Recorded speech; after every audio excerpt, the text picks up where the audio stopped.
Hi friends, ನಾವು ಇವತ್ತು ಗೋಬಿ ಚಟ್ನಿ ಮಾಡ್ತಾ ಇದ್ದೀವಿ. ಆ ಗೋಬಿ ಚಟ್ನಿ ಮಾಡೋದು ಹೇಗೆ ಅಂತ ಅದರ ವಿಧಾನ ನೋಡ್ಕೊಂಡು ಬರೋಣ ಬನ್ನಿ.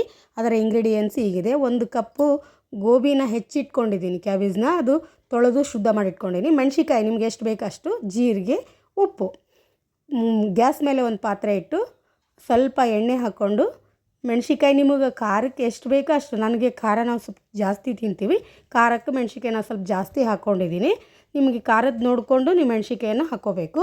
ಈಗ ಮೊದಲು ಮೆಣಸಿಕಾಯನ್ನು ಸ್ವಲ್ಪ ಕಲರ್ ಚೇಂಜ್ ಆಗಿ ಕೆಂಪಾಗೋವರೆಗೂ ಹುರ್ಕೋಬೇಕು. ಮೆಣಸಿಕಾಯಿ ಎಣ್ಣೆಯಲ್ಲಿ 1 ಸ್ಪೂನ್ ಆಯಿಲ್ ಹಾಕಿದ್ದೀನಿ ಅಷ್ಟೇ.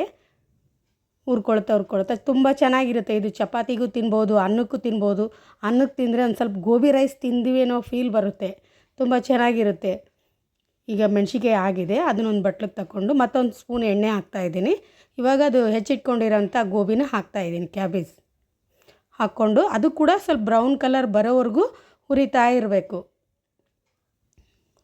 ನೀಟಾಗಿ ಕೈ ಆಡಿಸ್ತಾ ಇರಬೇಕು, ಅದು ಕಲರ್ ಚೇಂಜ್ ಆಗುತ್ತೆ.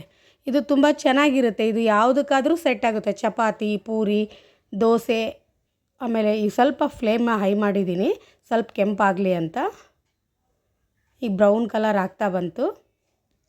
ನೀವು ಇದಕ್ಕೆ ಬೇಕಂದರೆ ಬೆಳ್ಳುಳ್ಳಿ ಕೂಡ ಸೇರಿಸ್ಕೋಬೋದು, ಇದು ತುಂಬ ಚೆನ್ನಾಗಿರುತ್ತೆ. ಬೆಳ್ಳುಳ್ಳಿ ಸೇರಿಸ್ಕೊಂಡ್ರೆ ಇನ್ನೂ ಚೆನ್ನಾಗಿರುತ್ತೆ. ಈಗ ಆಗಿದೆ, ಅದನ್ನು ಕೂಡ ಅದೇ ಬೌಲ್ಗೆ ತೆಗಿತಾ ಇದ್ದೀನಿ. 2 ಆಯಿತು. ಒಂದು ಮಿಕ್ಸಿ ಜಾರ್ ತೊಗೊಂಡು ಅದನ್ನು ಹಾಕ್ಕೊಂಡಿದ್ದೀನಿ.